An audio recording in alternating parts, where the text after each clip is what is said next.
नमस्कार, स्वागत है आप सभी का और आप देख रहे हैं सक्रिय न्यूज। मैं हूं आपके साथ आरती और आज हमारे साथ खास तौर पर जुड़े हुए हैं सनातन सेवा न्यास के न्यासी ओम मिश्रा जी।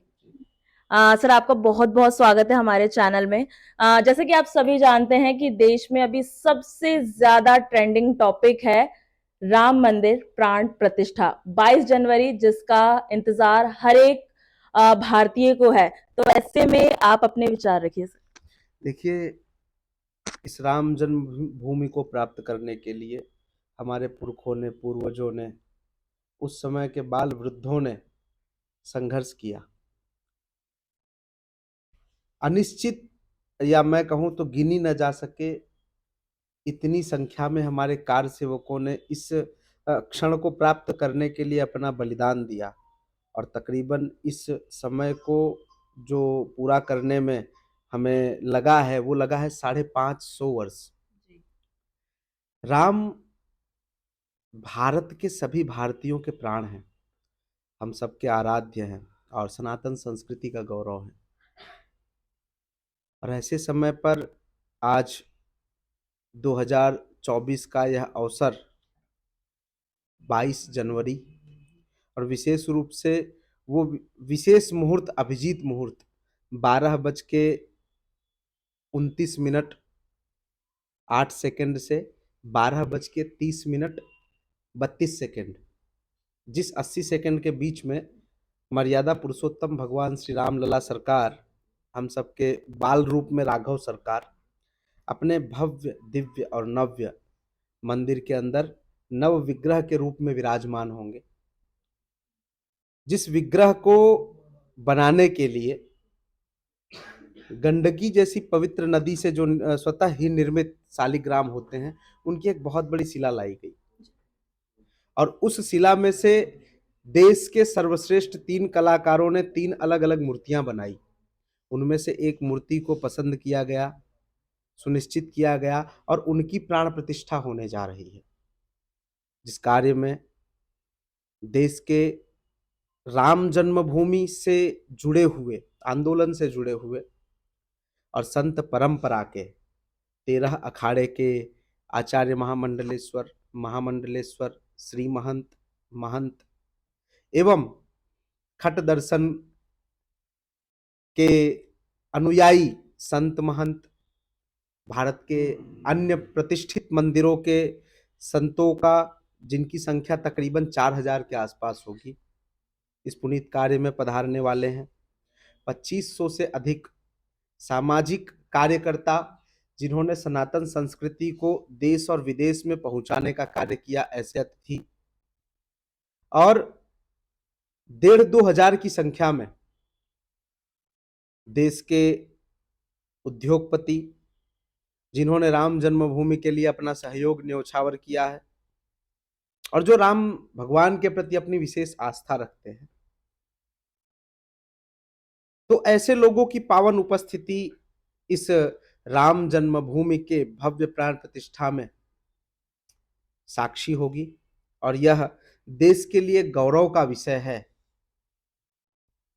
कि वर्तमान में इस 22 जनवरी के पुनीत क्षण में जब पूरा देश और देश के लाखों की संख्या में मंदिर एक राम मंदिर के रूप में बन करके राम धुन, हनुमान चालीसा का पाठ, जिसमें कई जगहों पर तो हमारे पास सूचना आ रही है कि एक एक मंदिर में 51 हजार हनुमान चालीसा का पाठ होगा।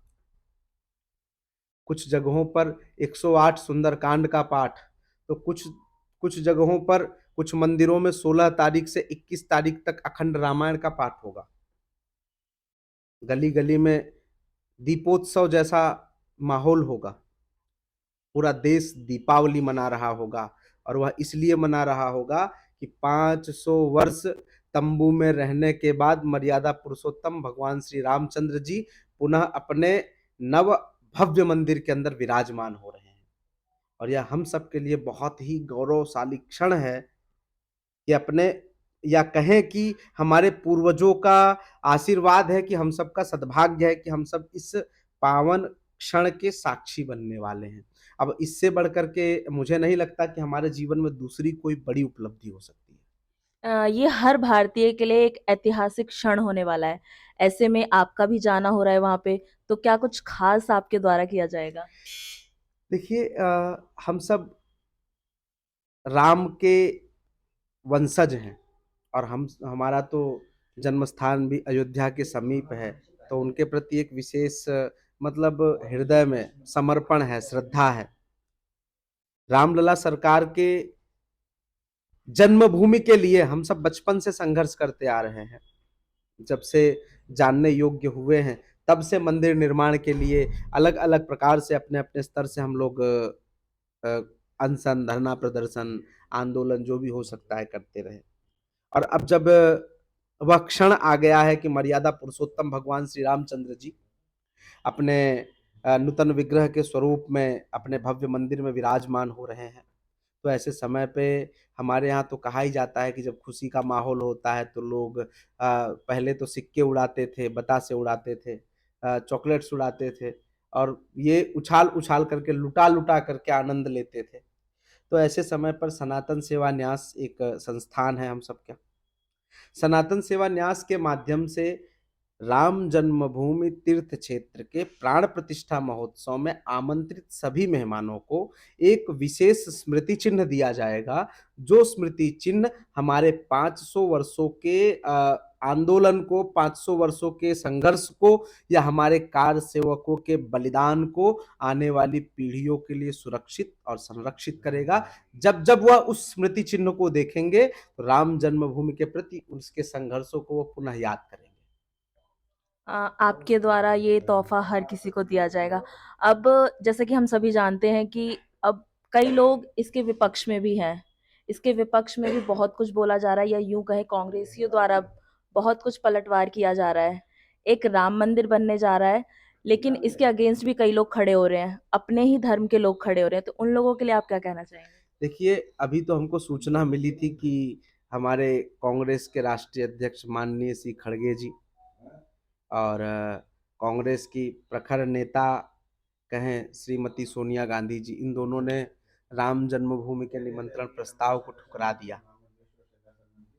परंतु जब ये चीजें मैं सुनता हूं तो एक घटना मुझे रामायण की याद आती है कि रामायण में एक बहुत सुंदर पात्र रहा मंथरा का,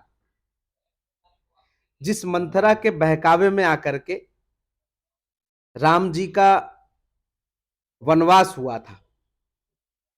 और ठीक उसी तरह के कुछ पात्र मुझे इनकी पार्टी में भी देखने को मिलते हैं कि यह कभी जान करके भी अच्छा करने का प्रयास नहीं कर सकते। जब इनको सामने से ऐसे उत्सव मनाने का मौका मिलता है तब वह तुरंत मंथरा के पात्र में आ जाते हैं। और दूसरी चीज आपको बताऊं कि आज कुछ लोग राम जन्मभूमि के ऊपर अनर्गल टिप्पणियां कर रहे हैं, उसे राजनीति का एक रूप देने का प्रयास कर रहे हैं और कुछ लोग आमंत्रण देने के बाद भी नकारने की बात कर रहे हैं। तो उन्हीं के लिए हनुमान चालीसा में एक बहुत सुंदर चौपाई लिखी गई है कि भूत पिशाच निकट नहीं आवे, महावीर जब नाम सुनावे और नासय रोग हरै सब पीरा, जपत निरंतर हनुमत बीरा। तो यह विशेष चौपाई ऐसे लोगों को समर्पित करना चाहता हूं कि आप अपने जीवन को, अपने जीवन के लक्ष्य को थोड़ा सा समझिए। आप किस दिशा में जा रहे हैं उसे, उस पर थोड़ा ध्यान दीजिए। राष्ट्र, संस्कृति, सभ्यता, इन सब के एक उत्सव का अगर और हमारे अनंत जन्मों के संघर्षों के फल का जब हमको सेवन करने का अवसर मिल रहा है, तो ऐसे में आपको इस तरह के मूर्खतापूर्ण तथ्यों को दे करके अपने आप को अपमानित करने के सिवा और कुछ नहीं मिल सकता। ये समय है देश के लिए बहुत ही गौरव का ऐतिहासिक क्षण आप सभी के नज़दीक है। तो ये थे हमारे साथ ओम मिश्रा जी। इसी तरह की अपडेट के लिए बने रहे हमारे साथ और देखते रहें सक्रिय न्यूज़।